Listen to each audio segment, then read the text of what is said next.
स्वागत है। आज के वीडियो में हम पश्चिम बंगाल में आदिवासी वोट बैंक और आदिवासी संगठनों की भविष्यवाणी की भूमिका पर चर्चा करेंगे, खासकर 2026 के विधानसभा चुनावों के संदर्भ में। पश्चिम बंगाल के आदिवासी समुदाय के लिए एक महत्वपूर्ण पल आ रहा है, जहां उन्हें एकजुट होकर अपने अधिकारों और विकास के लिए प्रभावी भूमिका निभानी होगी।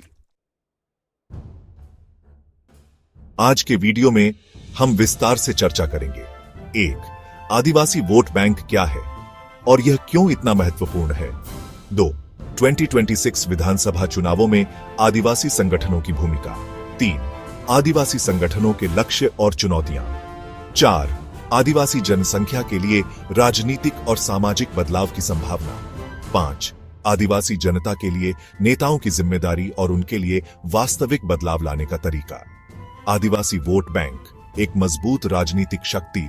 पश्चिम बंगाल में आदिवासी समुदाय का वोट बैंक चुनावी प्रक्रिया में एक महत्वपूर्ण भूमिका निभा सकता है। विभिन्न जिलों जैसे पुरुलिया, बांकुरा, झारग्राम, पश्चिम मेदिनीपुर और उत्तर बंगाल के कुछ इलाकों में जहां आदिवासी जनसंख्या महत्वपूर्ण है, उनका वोट कई बार चुनावी नतीजों पर प्रभाव डालता है। यह वोट बैंक राजनीतिक दृष्टिकोण से अत्यंत महत्वपूर्ण है, क्योंकि यह चुनावी परिणामों में निर्णायक भूमिका निभा सकता है। 2026 विधानसभा चुनाव और आदिवासी संगठनों के राजनीतिक लक्ष्य। 2026 के विधानसभा चुनाव आदिवासी समुदाय के लिए एक महत्वपूर्ण अवसर हो सकता है। कई आदिवासी संगठन अब राजनीति में सक्रिय हो गए हैं और अपने अधिकारों की वकालत करने के लिए काम करना चाहते हैं। तो उनके लक्ष्य क्या हैं? आइए जानते हैं। भूमि अधिकार। पश्चिम बंगाल में आदिवासी समुदाय लंबे समय से भूमि अधिकारों को लेकर संघर्ष कर रहा है। भूमि कब्जा और पुनर्वास महत्वपूर्ण मुद्दे हैं। आदिवासी संगठन इस मुद्दे पर सरकार से तीव्र मांग कर रहे हैं, ताकि आदिवासी समुदाय के लिए भूमि अधिकार और पुनर्वास सुनिश्चित किया जा सके। शिक्षा और स्वास्थ्य सेवाएं। आदिवासी क्षेत्रों में शिक्षा और स्वास्थ्य सेवाओं का स्तर बहुत नीचा है। आदिवासी संगठन पश्चिम बंगाल में आदिवासी लोगों के लिए शिक्षा, स्वास्थ्य और अन्य सामाजिक अवसरों को सुनिश्चित करने के लिए कार्य करना चाहते हैं। इसके तहत आदिवासी भाषा, संस्कृति और परंपराओं को संरक्षित करते हुए शिक्षा प्रणाली शुरू करने की योजना हो सकती है। सामाजिक न्याय। आदिवासी समुदाय के लिए सामाजिक न्याय एक महत्वपूर्ण लक्ष्य है।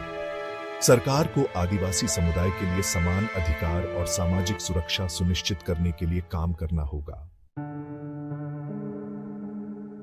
आदिवासी संगठनों की राजनीतिक चुनौतियां। हालांकि आदिवासी संगठनों के लक्ष्य स्पष्ट हैं, लेकिन उनके सामने कुछ प्रमुख चुनौतियां वो हैं। पहली, नेतृत्व में एकता की कमी। पश्चिम बंगाल में आदिवासी संगठनों के बीच एकता की कमी है। विभिन्न संगठनों में विभाजन हो सकता है, जो आदिवासी समुदाय के विकास में रुकावट डाल सकता है। दूसरी, राजनीतिक गठबंधन की समस्या।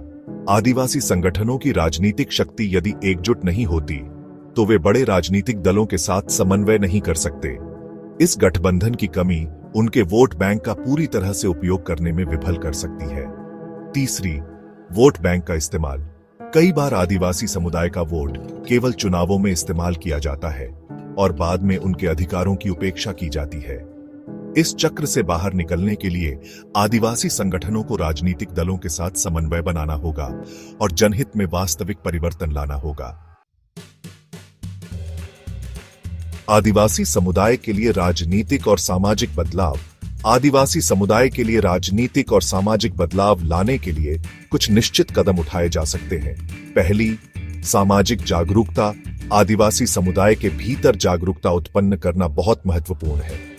उन्हें यह समझाना होगा कि उनका वोट केवल चुनावी प्रक्रिया का हिस्सा नहीं है, बल्कि यह उनके जीवन में वास्तविक बदलाव लाने में सहायक होगा।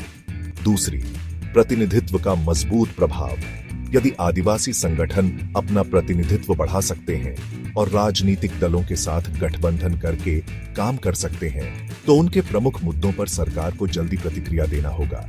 तीसरी, शिक्षा और विकास योजनाओं का सही लागूकरण। आदिवासी क्षेत्रों में सरकारी योजनाओं का सही तरीके से लागू और निगरानी बेहद महत्वपूर्ण है। वोट देने से अधिक आदिवासी समुदाय के लिए विकास और सशक्तिकरण सुनिश्चित करना आदिवासी संगठनों का मुख्य कार्य होना चाहिए। आदिवासी जनता के लिए नेताओं की जिम्मेदारी आदिवासी समुदाय के लिए उनके नेताओं की जिम्मेदारी बहुत महत्वपूर्ण है। आदिवासी संगठनों के नेताओं को यह सुनिश्चित करना होगा कि वे जनहित में काम करें और लोगों के प्रति जवाबदेह रहें। आदिवासी नेताओं को पहली, जनता की समस्याओं का समाधान करने में मदद करनी चाहिए। दूसरी, चुनावों के बाद भी जनता से संपर्क बनाए रखना और उनकी समस्याओं का समाधान करना चाहिए। आज के वीडियो से हमें यह समझने को मिला कि पश्चिम बंगाल में आदिवासी समुदाय के लिए राजनीतिक और सामाजिक बदलाव लाने के लिए केवल उनके वोट की आवश्यकता नहीं है, बल्कि उनके संगठन और समन्वय की भी आवश्यकता है। 2026 के विधानसभा चुनाव आदिवासी संगठनों के लिए एक महत्वपूर्ण मौका हो सकता है, जहां वे अपने विकास और अधिकारों की रक्षा में नेतृत्व दे सकते हैं। धन्यवाद इस वीडियो को देखने के लिए। अगर आपको लगता है कि यह विषय महत्वपूर्ण है, तो कृपया इसे साझा करें और हमारे चैनल को सब्सक्राइब करें ताकि हम और ऐसे महत्वपूर्ण विषयों पर चर्चा कर सकें।